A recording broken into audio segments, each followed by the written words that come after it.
Did you know that there are multiple types of homophobia? Understanding what they are and how they might affect you can help you overcome the serious negative impacts that they have. While it might sound like homophobia is a fear of gay people, like a phobia of homosexuality, it can mean a lot more than that too. To me, homophobia simply means any form of negativity towards gay people or that gay people experience. And then there's transphobia, which generally relates to transgender and non-binary people, and an umbrella term for all of it is simply queerphobia, which helps us cover all the bases for the ways that queer people are discriminated against and or just negatively impacted by the way our society operates. Within queerphobia, when we're thinking about all the things that make it harder for us to be queer, to figure out who we are, to figure out who we like and don't like, there's two main ways queerphobia shows up in our lives: overt queerphobia and covert queerphobia. Often, people only think about overt homophobia, like people using slurs or violence specifically against gay people. It's overt, it's out in the open, and we can see it with our eyes and point to it. Covert types of queerphobia are harder to spot, but they can be just as harmful, if not even more so in some cases. Covert transphobia might be only having male and female boxes to check off at the doctor's office with no option for non-binary or writing in our own gender identity.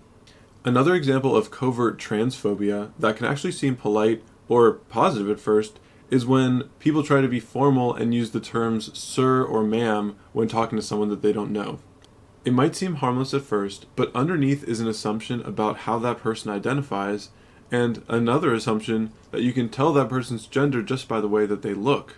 Taking it a step further to really paint the picture, even though it might seem like a small mistake, misgendering someone can and does make a lot of people feel really bad, especially if they were trying really hard to look a certain way or pass as a certain gender. There's something deeper going on in that example too. In English, we really only have sir and ma'am to address someone in a formal way like that. And we could call this another form of covert queerphobia. Not at an individual level from person to person, but queerphobia that is baked into the language that we speak. A language that assumes everyone fits neatly into two categories. This is a form of queerphobia called normativity. In terms of homophobia, we call it heteronormativity, like it's normal to be heterosexual and homosexual people are the other option. In terms of transphobia, we call it cisnormativity, like it's normal that everyone is expected to be cisgender or the gender that they were assigned at birth. And there are other types of normativity too. For example, monogonormativity is when people are expected to be monogamous or only date one person. And this excludes polyamorous people who might date more than one person, or aromantic people who don't want to date people at all. Zooming out a bit, people can be really trying to do the right thing and be inclusive and affirming of any and every queer person, but it still feels off. For example, I remember when I was a kid, someone said, "I don't care if you're gay, just don't do it in front of me." Okay, at face value, it's not overtly hateful. That person did not physically attack someone for being gay or shout at them or use the F slur. Okay, but they said they don't care about whether or not someone is gay, and I care about that. Maybe it's something that it's important to care about. And then don't do it in front of me. What is doing gay? Or is that like just being gay? Like don't be gay in front of me? Or don't kiss someone in front of me? Or don't engage in a gay sexual act in front of me? The point is, even when someone might think of themselves as accepting, like, I accept that gay people exist, I don't care if you're gay or not, which is generally neutral sentiment, it can be helpful to think about different stages of queer acceptance. Back in 1974, psychologist Dorothy Riddle created a scale from repulsion to acceptance and then beyond mere acceptance in order to measure attitudes toward gay and lesbian people.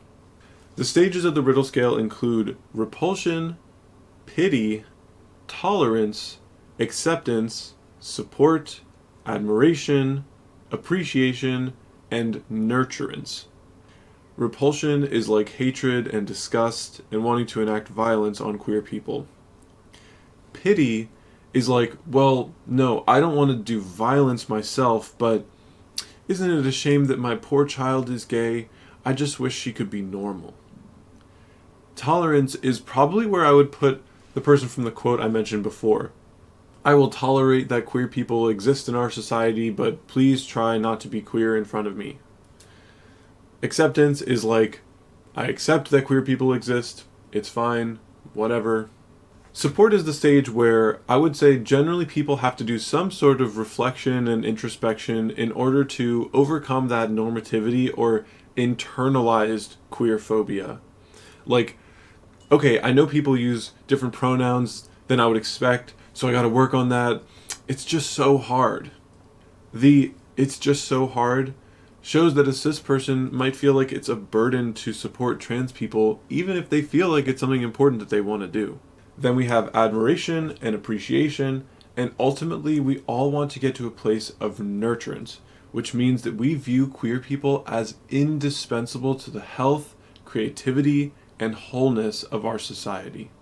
Nurturance is recognizing the beautiful art that queer people make, the amazing advances in science, the power queer people bring to social and political change, the queer love that we have and that we share.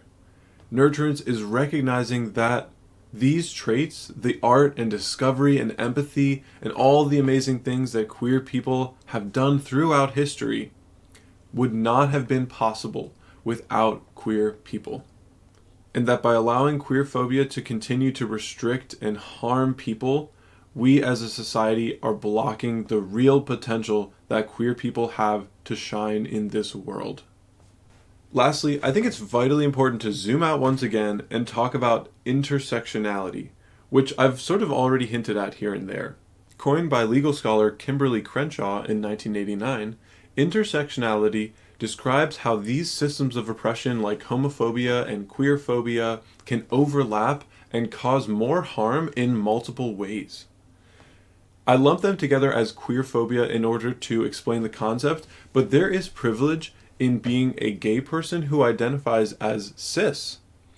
He might have no problem going to the doctor and checking male for the gender he was assigned at birth, and have a pretty normal doctor's appointment and go about the rest of his day. He might encounter some covert homophobia if the doctor assumes he's straight by asking about his wife or girlfriend, which could make him feel uneasy in the appointment or even deter him from feeling safe enough to ask his doctor about PrEP.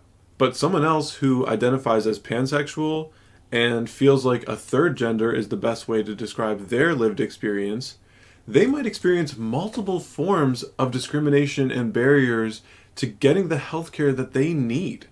For example, discussing and learning from the doctor about the right form of birth control for their sexuality and the sexual acts that they engage in, and hormone replacement therapy for their gender identity. Those are two separate things. Intersectionality is vitally important because these forms of overt and covert discrimination and normativity exist for just about every part of our identity in some way.